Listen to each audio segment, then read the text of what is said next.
এই যে জুলাইয়ে আমাদের ছেলেরা, আমাদের সন্তানেরা সবাই মিলে যে লড়াইটা করলো, আমরা একে বলি জুলাই যুদ্ধ। অনেক বড় করে দেখি। পরিবর্তন এসেছে, নতুন নির্বাচন হয়েছে, পার্লামেন্ট তৈরি হয়েছে একটা নতুন, তাই না? কিন্তু সেই সঙ্গে সঙ্গে অনেক আশা প্রত্যাশা আমাদের তৈরি হয়েছে। আবার চারদিকে আমরা দেখছি যে একটা ভয়াবহ একটা অবস্থার মধ্যে আমরা আছি।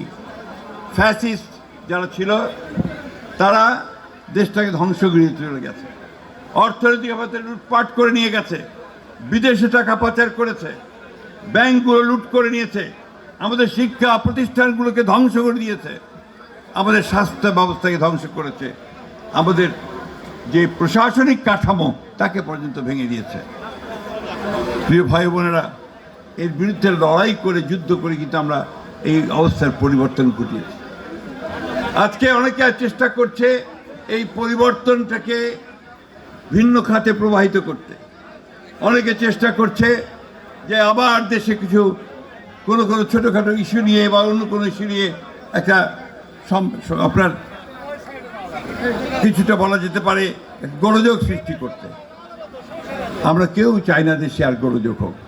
চাই ভাই, এই যে দেখে আসলাম মাঠে প্রচুর ধান কাটছে কৃষকেরা, আপনার ধানের ন্যায্য দামটা চান, তাই না?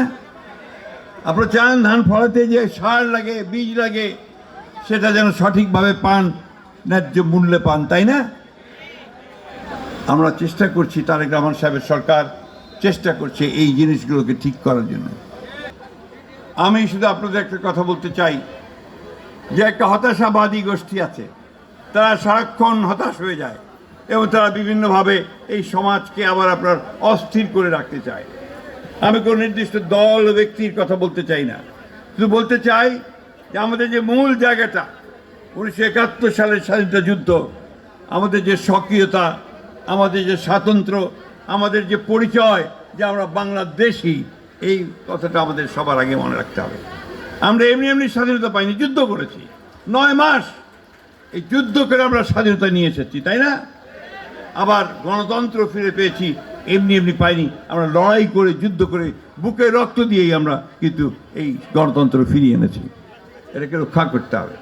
ঈদ আসবে, সাথে ক্যাশব্যাকও আসবে। নিজের বা প্রিয়জনের জন্য কেনাকাটায় এবারও নগদ পেমেন্টে পাচ্ছেন দারুণ ক্যাশব্যাক। তাই যাই কিনুন, পেমেন্ট করুন নগদে।